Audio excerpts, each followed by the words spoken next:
Guy,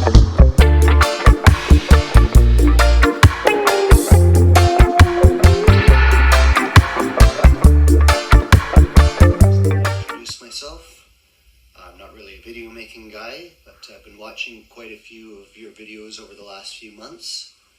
I've learned a lot about records from them. 10 years later, here we still are. I've just recently hit my 1 decade anniversary on YouTube, uploaded my very first somewhat cringeworthy introductory video in April of 2015. Had zero thought of the future at that point, beyond the immediate. Thought maybe 10 people would find the thing, probably by accident, but lo and behold, in those first couple of years, the channel kept steadily growing as I connected with more and more music fans, record collectors, also here on YouTube. Made a lot of friends doing this. A lot has changed in the intervening years. A lot of those friends have come and gone. There's been a lot of ups and downs. Sometimes it seemed like it's time to hit the road, head off into the sunset. Others, it seems like there's still a lot that can be done. A lot of records I haven't shown, a lot of artists I haven't really talked about yet. After some difficult years, 2024 was maybe the biggest one for the channel yet. Had a lot of growth that year. This year, too early to tell. It's been some ups and downs already, but we'll see how it goes. Special shout out to those who inspired me to get started in the first place. First and foremost, my wife Jen, for first putting the idea in my head that I should start my own channel based on some of the ones I'd been watching and commenting on, something I'd never even considered to that point. Of those channels, Kieran over at Needle Groove Vinyl was my biggest inspiration in getting started. He's still active, though not as often as he was in the early years. A couple other channels I'd been watching in those early days disappeared pretty shortly after I jumped on here. Rob Clark was one, a guy called Dean, I forget his channel name, but he was another. He was quite an eccentric guy, used to show space age bachelor pad music and exotica, but disappeared pretty soon after I started getting to know him. Many other friends have come and gone, but I'm still here holding up records, talking a bit about them. So my most humble thanks to those of you that have been with me on this journey. Thanks also to a friend of mine here on YouTube, Alan Tapolus, for the updated channel intro and matching banner art for the channel. Seemed like 10-year anniversary is a good time for a channel refresh. I might call this video Reggae Spinout 50 or something like that. I did 34 Spinout videos intending to show some different genres as well as some reggae, but it seemed the reggae was all people were really interested in. So I then did 15 Reggae Spinout videos, but if I incorporate all those together, that makes this number 50. Seems like a good time to bust out that number on the 10-year anniversary of the channel. So without further ado, we'll get into some records. A Stone Cold Reggae Essential was reissued last year by the Foundation Studio One label after many years out of print. Quite hard to obtain a second-hand copy. Johnny Osbourne's Truths and Rights was first released by the label in 1979. It's now back in print in an expanded 2 LP form. It's based on a earlier in the 2000s CD edition on Heartbeat Records, one of their last wave of releases before folding. I do happen to have an original press of that album, though without a cover, on the classic yellow and red Studio One label. Johnny Osbourne's Truths and Rights. Johnny was a reggae singer who'd started in the 1960s. singing with a vocal group called the Sensations, recorded a couple of albums worth of material for Winston Riley's Techniques label before spending much of the 1970s in Canada, where he recorded for the Summer Sounds label and also joined a group called Aishan People.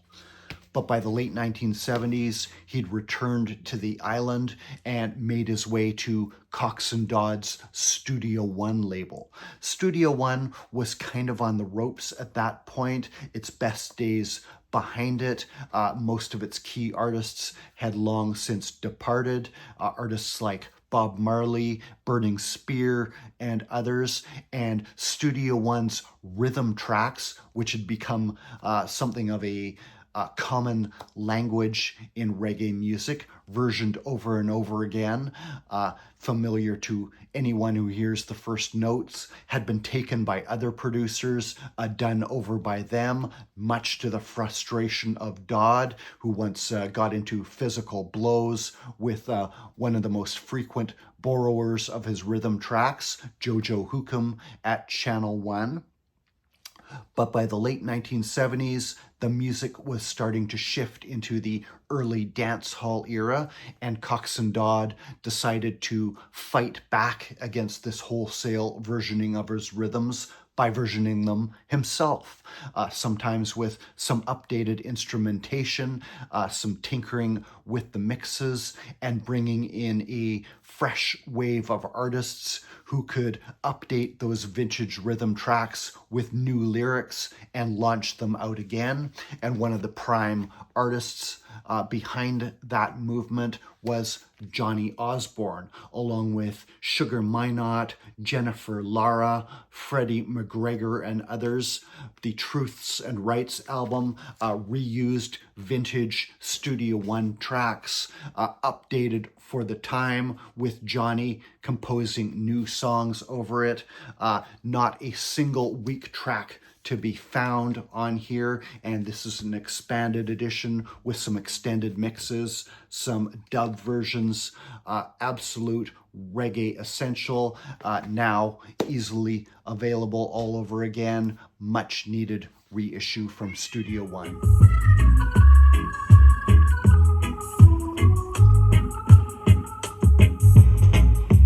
Render your heart and not your garment.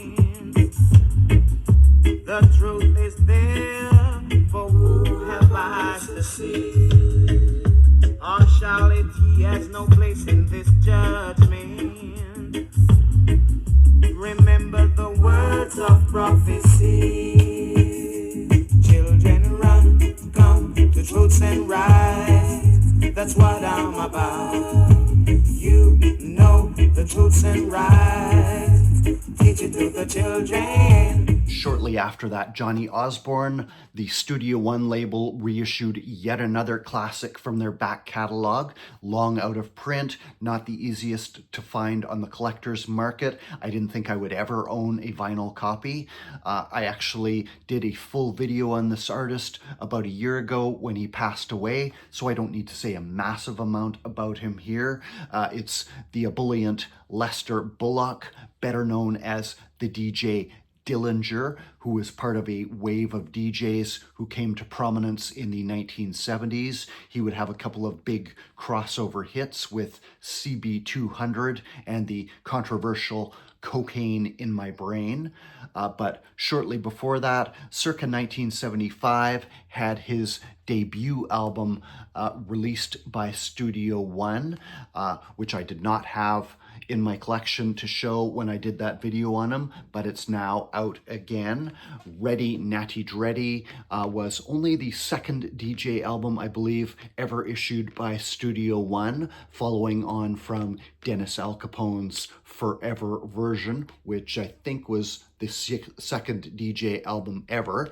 And Dennis Al Capone was somewhat of a mentor to Dillinger. They both shared a flair for gangster-themed names.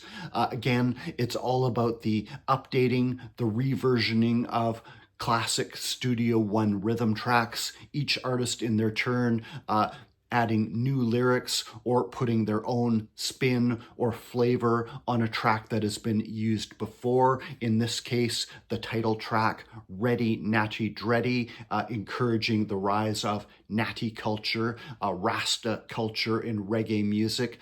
Previously saw action as Burning Spear's Creation Rebel, while first track, Natty 10-1, puts a Rasta spin on the classic 10-1 rhythm, not surprisingly. Elsewhere on the album, you get classic rhythm tracks like Pretty Looks, Freedom Blues, and others.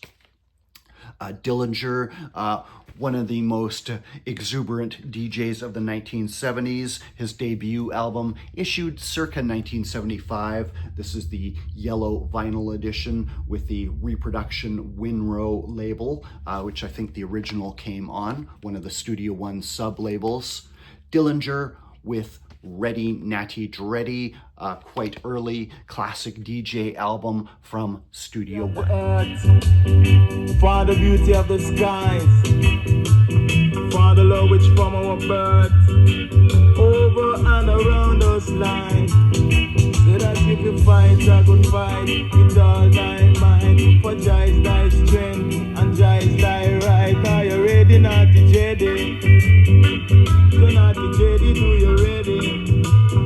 Say that if you run, that's the grace to Jah, good grace. Lift up thine eyes and see thy face. For life is the spark, before us lie, and Jah is thy way, and Jah is thy prize. Are you ready, Natty Dreadie? Another impossibly rare reggae debut album was reissued for the very first time last year. It was inconceivable I would ever have it in my collection for many years. Original copies, if you can find one, will run you in the triple digits.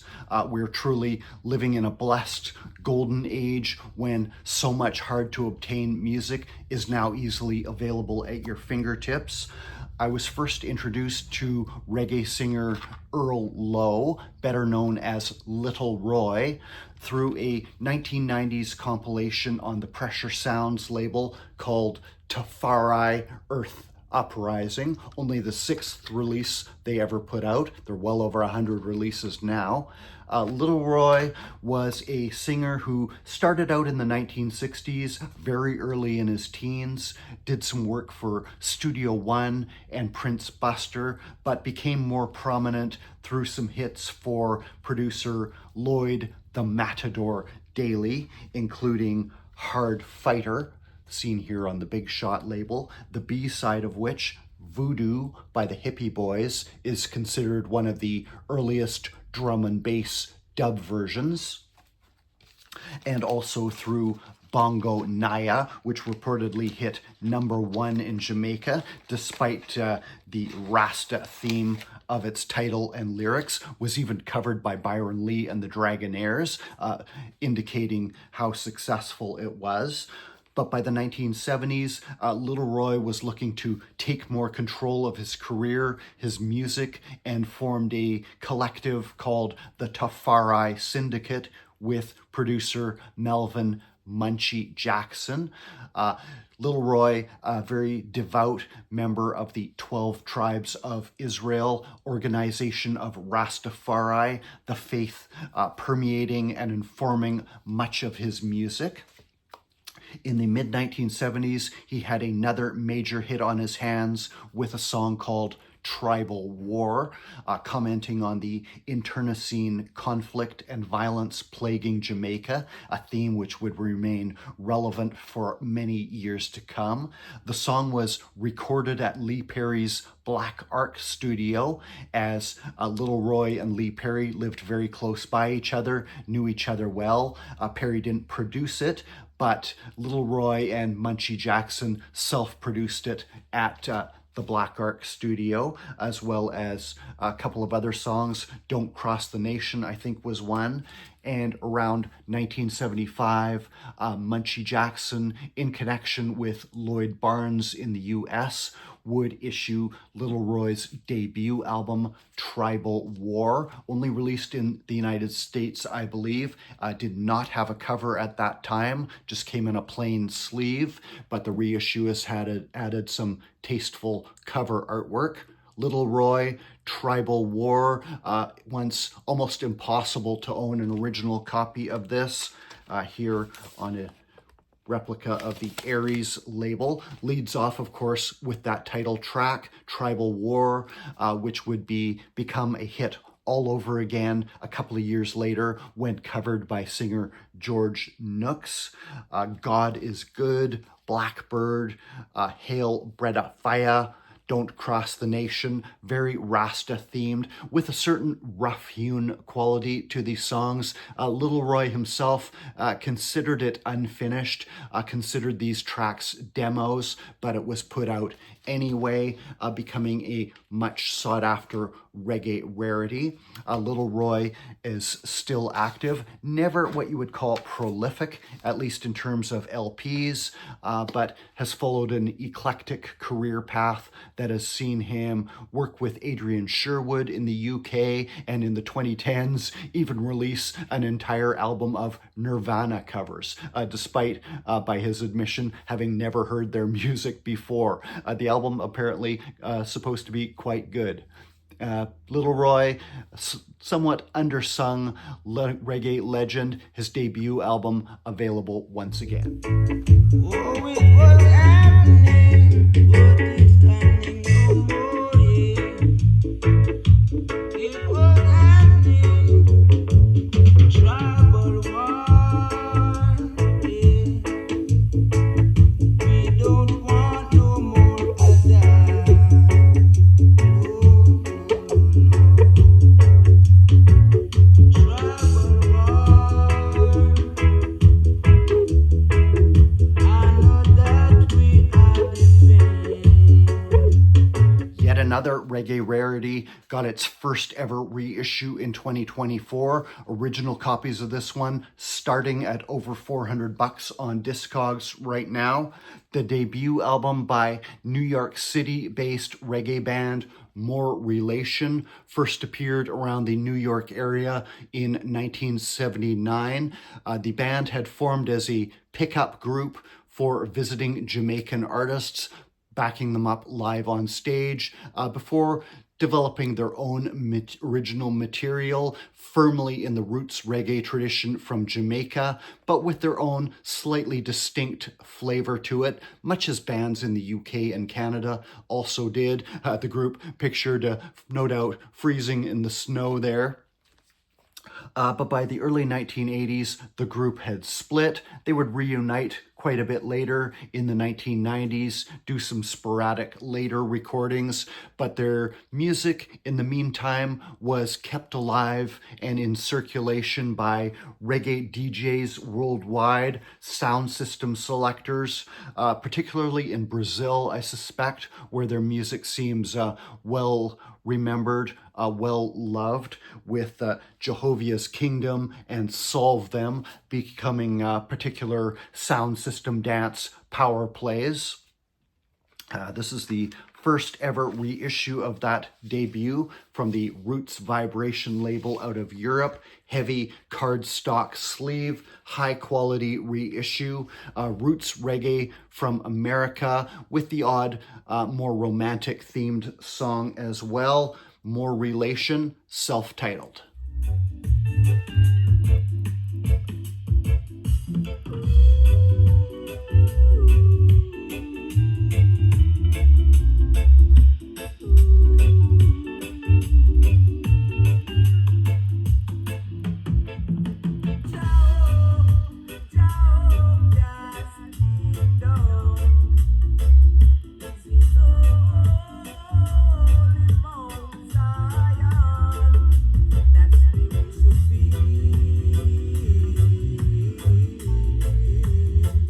I was talking a bit about producer Bobby Digital Dixon in my recent tribute to the late Coco T, and specifically Bobby Digital's role in returning themes of roots and culture to reggae music in a big way in the 1990s. One of the key albums that Bobby Digital produced in that period, a cornerstone of 1990s reggae in general, was missing from my collection, but got a reissue through VP Records in 2024, managed to grab a copy of it. It is Sizzla's Black Woman and Child, first appearing 1996, I believe, produced by Bobby Digital, reissued by VP Records on translucent green vinyl. Sizzla, born Miguel Collins, was a DJ, part of a wave of artists who came up around that same period. The very roots-oriented younger artists like Morgan Heritage, Garnet Silk, Luciano, and others, bringing themes of roots, Rasta, and culture back to reggae music. But Sizzla and others like him were aligned with the previously little-known Bobo Order of Rastafari, distinguished by their turbans, often carrying sticks, and frequent chants of fire in their lyrics, burning down Babylon, taking a much more aggressive, hardline, and ascetic stance. But Sizzla was perhaps more versatile than some of his contemporaries, could employ a much more melodic approach to his vocals when needed, often in his work for Bobby Digital. As time went on, he would even incorporate a bit of singing, sometimes with mixed results, to be honest. But for Bobby Digital in 2003, he would have a big hit with Just One of Those Days on the Queen Majesty rhythm track. Bought this from New. Big tune around that time. Got a lot of airplay on the Digital B label, a later work with Bobby Digital. This Cannot, or Just One of Those Days, showing a more reflective, vulnerable side of Sizzla. Sits alongside Coco T's Cannot Be Real on the same rhythm track. Both those tunes saw a lot of airplay in my area on the radio. He would also do the more pop-oriented Summer Jam for the Exterminator label around 2005. Again, I bought this new. Still like that tune, but an unqualified classic here, his second album, Black Woman and Child, announcing the return of roots and culture, themes of African identity to reggae music, hallmark of reggae in the 1990s as it began to reassert its connection with the past, with the glory days of the 1970s. Sizzla would release two classics back to back, also the Protect Praise Ye Jah album for Exterminator. That one's still missing. I may take a fuller look at Sizzla one day, but for now, glad to add this reggae essential to the collection.